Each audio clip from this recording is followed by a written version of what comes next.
আসসালামু আলাইকুম।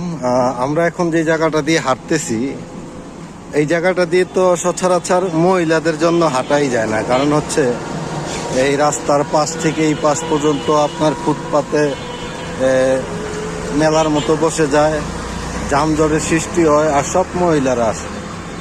এই জন্য আমরা হাঁটতে পারি না। তবে নারায়ণগঞ্জ শহরটা আজকে যেরকম আছে, সব সময় যদি এরকম থাকতো তাহলে আমাদের নারায়ণগঞ্জবাসীর জন্য মনে হয় ভালো কিছু হইতো আর কি। নারায়ণগঞ্জ শহরটা দেখার মতো, কিন্তু বাইরের ডিস্ট্রিক্টের মানুষ আসার পরে এটা আর দেখার মতো থাকে না, নষ্ট করে ফেলে। এটা হচ্ছে নারায়ণগঞ্জ শহীদ মিনার, পাশে হচ্ছে নারায়ণগঞ্জ গুল চত্বর। নারায়ণগঞ্জ গুল চত্বর বেশি একটা লোকজন নাই, সবকিছুই ফাঁকা, মিষ্টির দোকানও ফাঁকা।